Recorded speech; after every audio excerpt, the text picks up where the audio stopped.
आज फिर अबझमाड़िया जनजाति से संबंधित कुछ प्रश्नों पे और महत्वपूर्ण प्रश्नों पे बात करेंगे। प्रश्न संख्या 31 है। अबझमाड़िया जनजाति के सामाजिक जीवन का एक महत्वपूर्ण केंद्र कौन सा है? ऑप्शन ए है मंदिर, ऑप्शन बी है घोटुल, ऑप्शन सी है बाजार, ऑप्शन डी है स्कूल। दोस्तों, अबझमाड़ जनजाति के सामाजिक जीवन का एक महत्वपूर्ण केंद्र घोटुल है। अबझमाड़ जनजाति में घोटुल को कोसू घोटुल भी कहते हैं। इसकी सदस्यता जो होती है 8 से 10 वर्ष की बालक बालिकाएं होती हैं। प्रमुख जिसका प्रमुख होता है पटेल होता है। और यहाँ मुख्य देवता जो होता है उसको तालुर मुंते देवता कहते हैं। बालक को लिवर कहते हैं, बालिका को लेस्कू कहते हैं। तो कोसु घोटुल या घोटुल अबुझमाड़ जनजाति के सामाजिक जीवन का मुख्य आधार है। तो प्रश्न संख्या 31 का आंसर बी होगा। प्रश्न संख्या 32, घोटुल में मुख्य रूप से कौन सी गतिविधियां होती है? ऑप्शन ए धार्मिक अनुष्ठान, ऑप्शन बी युवाओं को प्रशिक्षण, ऑप्शन सी कृषि कार्य, ऑप्शन डी शिकार। दोस्तों, घोटुल जो है युवा गृह होता है और यहाँ पे युवाओं को प्रशिक्षण दिया जाता है, इसलिए ऑप्शन नंबर बी सही होगा। प्रश्न संख्या 33 की ओर बढ़ते हैं। अबुझमाड़ जनजाति में विवाह संबंधों को किस आधार पर वर्गीकृत किया जाता है? ऑप्शन ए जाति, ऑप्शन बी धर्म, ऑप्शन सी गोत्र, ऑप्शन डी आर्थिक स्थिति। दोस्तों, अबुझमाड़ जनजातियों में या भुजमड़िया जनजातियों में विवाह संबंधों का जो आधार है वो गोत्र है, इसलिए ऑप्शन नंबर सी करेक्ट होगा। प्रश्न संख्या 34, भुजमाड़िया जनजाति के लोग किस प्रकार के घरों में रहते हैं? ऑप्शन ए पक्के मकान, ऑप्शन बी झोपड़ी, ऑप्शन सी मिट्टी के घर, ऑप्शन डी ऊंचे मकान। दोस्तों, भुजमाड़िया जनजाति के लोग घरों में रहते हैं वो है झोपड़ी, जो बांस और मिट्टी के बने होते हैं। तो इसलिए ऑप्शन नंबर होगा आपका बी सही होगा। प्रश्न संख्या 35, अबुझमाड़ जनजातियों के सामाजिक एवं सांस्कृतिक जीवन में किस अनूठी संस्था का महत्वपूर्ण योगदान है? ऑप्शन ए है गोत्र व्यवस्था, ऑप्शन बी है घोटुल, ऑप्शन सी है पंचायत व्यवस्था, ऑप्शन डी है कुल देवता पूजा। दोस्तों, अबुझमाड़ या जनजाति के सामाजिक और सांस्कृतिक जीवन में अनूठी संस्था जो है वो घोटुल है। ये कोसी घोटुल भी कहते हैं। वो सामाजिक आर्थिक सांस्कृतिक शिक्षा का आधार है। ऑप्शन नंबर बी सही होगा, घोटुल। प्रश्न संख्या 36, निम्नलिखित में से कौन सा घोटुल संस्था की विशेषता नहीं है? ऑप्शन ए अविवाहित युवाओं के लिए निवास स्थान, ऑप्शन बी सामाजिक संपर्क और कौशल विकास का स्थान, ऑप्शन डी लिंग आधारित सख्त पृथकीकरण, डी सांस्कृतिक आदान प्रदान और परंपरागत प्रथाओं को सीखने का मंच। तो वो दोस्तों यहाँ बोला है घोटुल संस्था की विशेषता नहीं है, विशेषता नहीं पूछा है, नहीं जवाब देना है। तो देखो दोस्तों, घोटुल में अविवाहित युवाओं के लिए निवास स्थान बिल्कुल सही है ये ऑप्शन। ऑप्शन बी ये है कि सामाजिक संपर्क और कौशल विकास का स्थान बिल्कुल सही है। डी ये है सांस्कृतिक आदान प्रदान और परंपरागत प्रथाओं की सीखने का मंच बिल्कुल सही है। लेकिन लिंग आधारित सख्त पृथक्करण यहाँ इसकी विशेषता नहीं है। लिंग के आधार पर कोई पृथक्करण नहीं है। ऑप्शन नंबर बी इसकी विशेषता नहीं होगी। प्रश्न संख्या 37 को बढ़ते हैं दोस्तों। अबुझमाड़िया समाज में दंड समारोह का क्या महत्व है? ऑप्शन ए विवाह समारोह, ऑप्शन बी मृत्यु अनुष्ठान, ऑप्शन सी फसल का त्योहार, ऑप्शन डी सामाजिक अपराधों के लिए दंड। दोस्तों, अबुझमाड़िया समाज में दंड जो है सामाजिक अपराधों के लिए दंड है, इसलिए ऑप्शन नंबर डी सही होगा। प्रश्न संख्या 38, अबुझमाड़िया लोग जंगल को कैसे देखते हैं? ऑप्शन ए केवल जीविका का साधन, ऑप्शन बी आध्यात्मिक महत्व वाला पवित्र स्थान, ऑप्शन सी विकास की बाधा, ऑप्शन डी वैश्विक वस्तु। दोस्तों, जो भुजमाड़िया लोग होते हैं वो जंगल को आध्यात्मिक विश्वास वाला पवित्र स्थान मानते हैं। इसको जंगलों को मात्र शक्ति मानते हैं वो। ऑप्शन नंबर इसका बी सही होगा। भुजमाड़िया लोगों की मृत्यु के बाद आत्मा के बारे में पारंपरिक मान्यता क्या है? ऑप्शन ए उसी समुदाय में पुनर्जन्म, ऑप्शन बी जानवरों में पुनर्जन्म, ऑप्शन सी ब्राह्मणी आत्मा में विलय, डी विनाश। दोस्तों, जो भुजमाड़िया लोगों की मृत्यु के बाद आत्मा के बारे में जो उनकी मान्यता है कि ब्राह्मणी आत्मा में विलय हो जाता है, इसलिए ऑप्शन नंबर सी करेक्ट होगा। प्रश्न संख्या 40, आधुनिक युग में भुजमाड़िया जनजाति के सामने कौन सी प्रमुख चुनौतियां हैं? ऑप्शन ए है शिक्षा तक पहुंच की कमी, ऑप्शन बी है पारंपरिक ज्ञान और प्रथाओं का ह्रास, ऑप्शन सी है भूमि हरण और विस्थापन, डी उपरोक्त सभी। दोस्तों यहाँ बताया गया है कि आधुनिक समय में, क्वेश्चन में यह पूछा गया है कि आधुनिक समय में जो भुजमाड़िया जनजाति हैं उनके सामने क्या चुनौतियां प्रस्तुत हो रही हैं। तो ऑप्शन ए है जो शिक्षा तक पहुंच की कमी, बिल्कुल सही है। आज भी शिक्षा का पहुंच उन इलाकों तक नहीं है। पारंपरिक ज्ञान और प्रथाओं का ह्रास, बिल्कुल सही है। पारंपरिक ज्ञानों का और प्रथाओं का ह्रास होता जा रहा है। भूमि हरण और स्थापन की एक बहुत बड़ी समस्या है। इससे उपयुक्त सभी इसका सही आंसर होगा। ऑप्शन में डी करेक्ट है दोस्तों। प्रश्न संख्या 41, भुजमाड़िया जनजाति किस प्रकार की कृषि करते हैं? ऑप्शन ए केवल स्थायी कृषि, ऑप्शन बी पेंदा कृषि, दिप्पा कृषि या स्थायी स्थायी कृषि, ऑप्शन सी है केवल दिप्पा कृषि, ऑप्शन डी है केवल पेंदा कृषि। दोस्तों भुजमाड़िया जनजाति के लोग जो कृषि करते हैं उन्हें पेंदा कृषि, दिप्पा कृषि और स्थायी कृषि कहते हैं। इस ऑप्शन नंबर बी सही होगा। प्रश्न संख्या 42, पेंदा कृषि क्या है? ऑप्शन ए स्थायी कृषि का एक प्रकार है, ऑप्शन बी पहाड़ों के ढलान में वृक्ष काट कर की जाने वाली कृषि है, ऑप्शन सी है नदियों के किनारे की जाने वाली कृषि है, ऑप्शन डी है सिर्फ दलहनी फसलों की खेती है। दोस्तों मैं बताना चाहूंगा जो पेंदा कृषि होता है वो पहाड़ के ढलानों में वृक्ष काट कर की जाने वाली कृषि है। ऑप्शन नंबर बी सही होगा।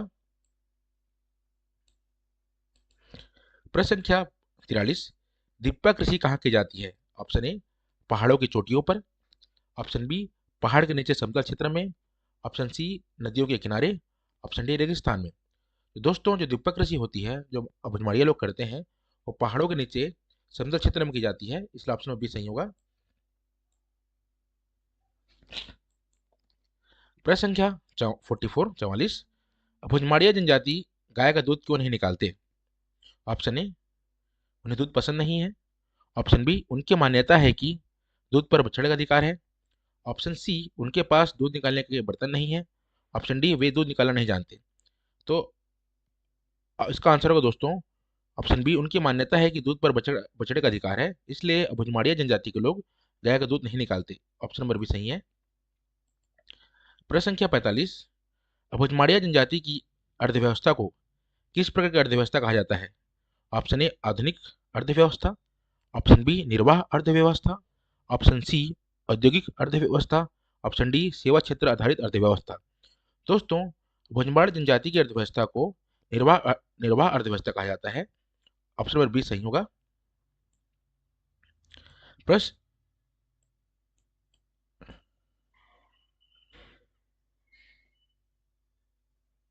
दोस्तों इसका आंसर होगा ऑप्शन बी निर्वाह अर्थव्यवस्था। प्रश्न संख्या 46, जनजाति की अर्थव्यवस्था को निर्वाह अर्थव्यवस्था क्यों कहा जाता है?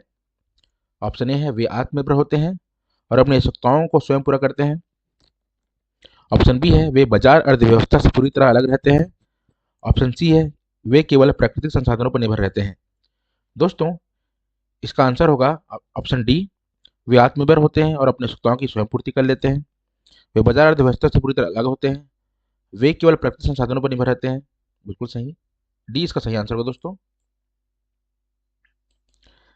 प्रश्न संख्या 47, भुजमाड़िया जनजाति के लोग पेंदा कृषि क्यों करते हैं?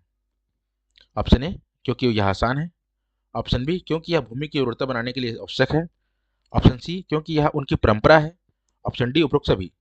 दोस्तों मैं बताना चाहूंगा कि भुजमाड़िया जनजाति के लोग भूमि की उर्वरता बनाए रखने के लिए पेंदा कृषि करते हैं, इसलिए ऑप्शन नंबर बी सही होगा। प्रश्न संख्या 48, भुजमाड़िया जनजाति के धार्मिक विश्वासों का उनकी अर्थव्यवस्था पर क्या प्रभाव पड़ता है? ऑप्शन ए कोई प्रभाव नहीं पड़ता, ऑप्शन बी वे प्राकृतिक शक्तियों की पूजा करते हैं इसलिए वे प्रकृति का दोहन नहीं करते, ऑप्शन सी उनके धार्मिक अनुष्ठान उनकी कृषि पद्धति से जुड़े होते हैं, ऑप्शन नंबर डी बी और सी। दोस्तों प्रभाव तो पड़ता है, वे प्राकृतिक शक्तियों की पूजा करते हैं इसलिए प्रकृति का दोहन नहीं करते, बिल्कुल सही है ये। सी बोला है कि वे धार्मिक अनुष्ठान उनकी कृषि पद्धति से जुड़े होते हैं, बिल्कुल सही है ये। ऑप्शन बी और सी इसका सही होगा, डी आंसर सही होगा। प्रश्न संख्या 48, अभोजमाड़ जनजाति के समाज में महिलाओं का क्या स्थान है? ऑप्शन ए पुरुषों के समान, बी पुरुषों से कम, सी है घरों के कामों तक सीमित, डी इसमें से कोई नहीं। दोस्तों अभोजमाड़ जनजातियों में महिलाओं को सम्मान दिया गया है, पुरुषों को समान अधिकार दिए गए हैं। ऑप्शन नंबर ए सही होगा। प्रश्न संख्या 49, अभोजमाड़ जनजाति के लोग अपने उत्पादों का आदान प्रदान कैसे करते हैं? ऑप्शन ए केवल मुद्रा के माध्यम से, ऑप्शन बी वस्तु विनिमय के माध्यम से, ऑप्शन सी दोनों ए और एवं बी, डी इसमें से कोई नहीं। दोस्तों जो अभोजमाड़ी जनजाति के लोग होते हैं अपने उत्पादों का आदान प्रदान वस्तु विनिमय के माध्यम से करते हैं, बी का सही आंसर होगा। प्रश्न संख्या 50, अभोजमाड़िया धर्म का मुख्य आधार क्या है? ऑप्शन ए केवल प्राकृतिक शक्तियों में विश्वास, ऑप्शन बी है आत्मा गोत्र पूर्वज और प्राकृतिक शक्तियों में विश्वास, ऑप्शन सी है केवल पूर्वजों में विश्वास, ऑप्शन डी है केवल आत्मा में विश्वास। दोस्तों बताना चाहूंगा अभोजमाड़ा धर्म का मुख्य आधार जो है आत्मा भी है, गोत्र भी है, पूर्वज भी है, प्राकृतिक शक्तियों में विश्वास भी है, इसलिए इसका आंसर जो होगा बी होगा। प्रश्न संख्या 51, अभोजमाड़ जनजाति के गोत्र देव को कितने भागों में विभाजित किया गया है? ऑप्शन नंबर ए है 1, ऑप्शन नंबर बी है 2, ऑप्शन नंबर सी है 3, ऑप्शन नंबर डी है 4। दोस्तों अभोजमाड़ी जनजाति गोत्रों को दो भागों में बांटा गया है। पहला होता है पूर्वज गोत्रदेव, दूसरा होता है प्राकृतिक गोत्रदेव, इसलिए आंसर नंबर बी सही होगा। प्राकृतिक गोत्रदेव की उत्पत्ति किससे मानी जाती है? ऑप्शन ए केवल पशु पक्षियों से, ऑप्शन बी केवल वनस्पतियों से, ऑप्शन सी है प्राकृतिक वस्तुओं जीव जंतुओं आदि से, ऑप्शन डी केवल पहाड़ों से। दोस्तों जो अभोजमाड़ी जनजाति में प्राकृतिक गोत्र की उत्पत्ति प्राकृतिक गोत्रदेव की उत्पत्ति जो मानी जाती है प्राकृतिक वस्तुएं और जीव जंतुओं आदि से, भी सही है इसका। दोस्तों प्रश्न संख्या 53 की ओर बढ़ते हैं। तालुड़ देवी किसकी रक्षक मानी जाती है?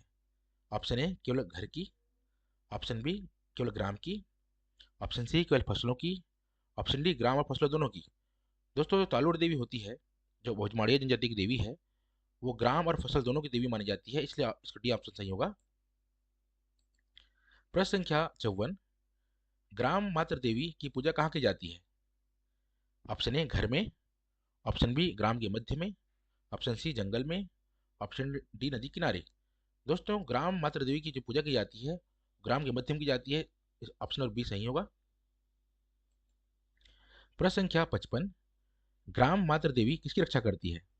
ऑप्शन ए केवल जंगली पशुओं से, ऑप्शन बी केवल बुरी शक्तियों से, ऑप्शन सी जंगली पशुओं प्राकृतिक आपदाओं बुरी शक्तियों रोग और महामारी से, ऑप्शन डी केवल रोग और महामारी से। दोस्तों जो ग्राम मात्र देवी होती है वो जंगली पशुओं प्राकृतिक आपदाओं बुरी शक्तियों रोग और महामारी से हमारी रक्षा करती है, इसलिए ऑप्शन नंबर सी सही होगा।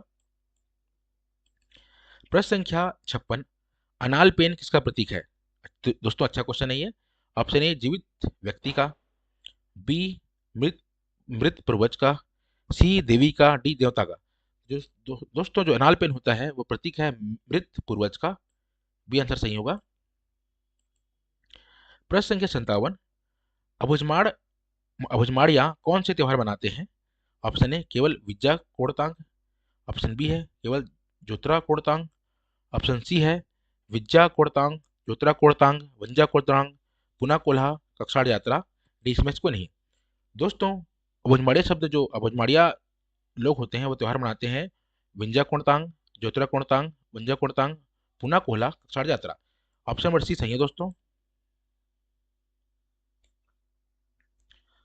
प्रश्न संख्या 58 की ओर बढ़ते हैं। भुजमाड़िया त्योहार में क्या करते हैं? ऑप्शन ए केवल खाना खाते हैं, ऑप्शन बी केवल नाचते गाते हैं, ऑप्शन सी प्रकृति की पूजा आराधना करते हैं, ऑप्शन डी केवल सोते हैं। दोस्तों भुजमाड़िया त्योहार में प्रकृति की आराधना करते हैं, माता देवी की पूजा करते हैं, इसलिए ऑप्शन नंबर इसका सी करेक्ट होगा। प्रश्न संख्या 59, भुजमाड़िया धर्म की प्रकृति का क्या महत्व है? ऑप्शन ए कोई महत्व नहीं है, ऑप्शन बी बहुत अधिक महत्व है, ऑप्शन सी थोड़ा महत्व है, ऑप्शन डी मध्यम महत्व है। दोस्तों अभुजमाड़िया के लिए धर्म में प्रकृति एक मुख्य आधार रखता है और इसकी महत्ता बहुत अधिक है, इसलिए इसका आंसर होगा बी। दोस्तों प्रश्न संख्या 60 की ओर बढ़ते हैं। भुजमाड़िया धर्म का मुख्य आधार क्या है? ऑप्शन ए एक सर्वोच्च देवता में विश्वास, ऑप्शन बी कई देवी देवताओं में विश्वास, ऑप्शन सी पूर्वजों और प्रकृति की आत्माओं में विश्वास, ऑप्शन डी है जीवन और मृत्यु के चक्रीय स्वरूप में विश्वास। दोस्तों भुजमाड़िया धर्म का मुख्य आधार जो है पूर्वज और प्रकृति की आत्माओं में विश्वास है। ऑप्शन नंबर सी सही होगा।